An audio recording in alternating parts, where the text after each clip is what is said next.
Hello' everyone, কি খবৰ তোমালোকৰ? তো আমি মেটেৰিয়েল ছায়েন্সৰ থিয়ৰিখিনি কমপ্লিট কৰিলোঁ অলৰেডি। এতিয়া আমি কি পঢ়িম? আমি MCQ কুৱেশ্যনখিনি পঢ়িম। প্ৰথম SSC JEE MCQ কুৱেশ্যনখিনি পঢ়ি লওঁ, তাৰপিছত আমি পঢ়িম বাকীখিনি MCQ কুৱেশ্যন, বাকী এক্সামবোৰৰো পঢ়িম। প্ৰথমটো কি কৈছে চোৱা, the property of tool material to retain is hardness at elevated temperature is known as. তো কি হ'ব, কোনটো প্ৰপাৰ্টিয়ে মানে তোমাৰ হাৰ্ডনেছটো ৰিটেইন কৰিব, সেইটো মনত ৰাখিবা, ৰেড হাৰ্ডনেছ।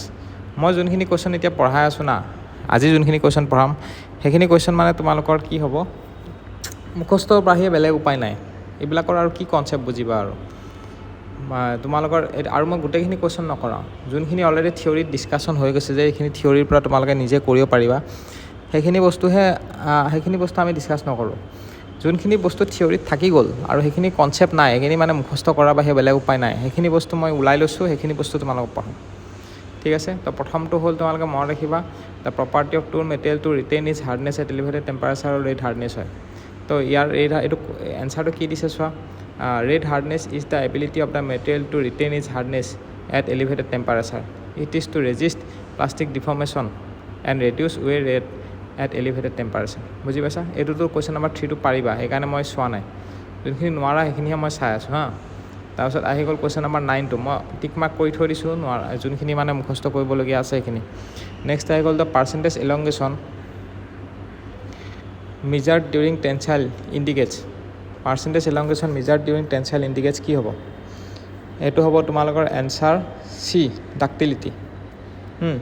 তাৰপিছত নেক্সট আহিব তোমালোকৰ, এইখিনি নালাগে, কুৱেশ্যন নম্বৰ 11টো চোৱা। এতিয়া 11টো চোৱা, 11টোত হ'ব যে কি, to process this process indicates compressive residual stresses on a component to nullify the tensile residual stresses within an elastic structure।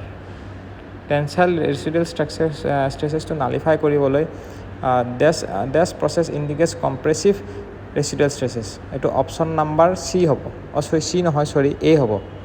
Spot পিয়াৰিং indicates compressive residual stresses on a component. বুজি পাইছে? Spot পিয়াৰিঙেহে কম্প্ৰেছিভ ৰেচিডুৱেল stresses ইণ্ডিকেট কৰে।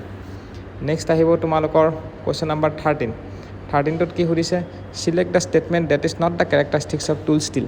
টুল ষ্টীলৰ characteristics কোনটো নহয়?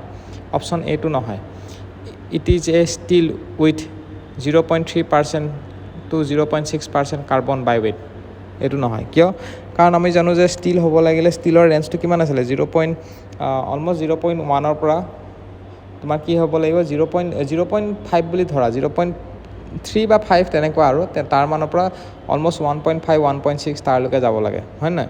চ' ইয়াতো দিয়া আছে চোৱা 0.4 পৰা 1.6, কিন্তু ইয়াতে দিয়া আছে অকল 6, সেইকাৰণে এইটো ভুল হৈছে হা। নেক্সট আহি গ'ল তোমালোকৰ কুৱেশ্যন নম্বৰ 14টোত কি কৈছে? 14টোত কৈছে যে কি, the fatigue strength of a metallic material can be increase. Fatigue ষ্ট্ৰেংথটো কেনেকৈ ইনক্ৰিজ কৰিবা? আমি মনত ৰাখিবা, আণ্ডাৰ শ্বেয়াৰিং কৰি পেলাই আমি ফেটিক ষ্ট্ৰেংথটো ইনক্ৰিজ কৰিবা। আৰু এইখিনি মুখস্থ কৰিব লাগিব, উপায় নাই মানে, বুজি পাইছা? আৰু কেতিয়াবা ইয়াৰ পৰা ডাইৰেক্ট কুৱেশ্যন সোধে, সেইকাৰণে। তাৰপিছত নেক্সট আহি গ'ল তোমালোকৰ melting point is lowest for. Melting point কাৰ কাৰণে চবতকৈ লোৱেষ্ট হ'ব? এইটো হ'ব কাষ্ট আইৰণ। নেক্সট আহিব, which of the following properties pertain to cast iron. Cast আইৰণৰ কোনটো ইয়াৰ ভিতৰত কোনটো প্ৰপাৰ্টি হয়? এইটো মনত ৰাখিব, ৱে ৰেজিষ্টেঞ্চটো কাষ্ট আইৰণৰ প্ৰপাৰ্টি হয়। নেক্সট আহিব তোমালোকৰ ডেছ হেজ মেক্সিমাম মেলিয়েবিলিটি। কাৰ চব মেক্সিমাম মেলিয়েবিলিটি আছে? সেইটো হ'ব লিডৰ মেক্সিমাম মেলিয়েবিলিটি আছে হা। নেক্সট আহিব তোমালোকৰ কুৱেশ্যন নম্বৰ 18টো, this exhibits viscoelastic behaviour. Viscoelastic behaviour কাৰ আছে? এইটো হ'ব নিঅ'প্ৰিনৰ ভিস্কো ইলাষ্টিক বিহেভিয়াৰ আছে। নেক্সট হ'ব তোমালোকৰ this is added to raise the yield point of low' carbon steel. Low' carbon ষ্টীলৰ ইল্ড পইণ্টটো কোনে ৰেইজ কৰে? কি মিক্স কৰিলে, ল' কাৰ্বন ষ্টীলৰ লগত কি মিক্স কৰিলে তোমালোকৰ ইল্ড পইণ্টটো ইনক্ৰিজ হ'ব? সেইটো হ'ব ফছফৰাছ। তাৰপিছত আহিব গ্ৰে কাষ্ট আইৰণ কি হয়? ইয়াৰ ভিতৰত কোনটো হ'ব? ব্ৰিটিল। গ্ৰে কাষ্ট আইৰণটো ব্ৰিটিলনেছ হয়। তো 21 নম্বৰ কুৱেশ্যনটোতো পাৰিবা, 22 নম্বৰটো পাৰিবা। তো ঠিক আছে, আজি ভিডিঅ'টো ইয়াতে চেছ কৰি নেক্সট আৰু আমি কণ্টিনিউ কৰিম।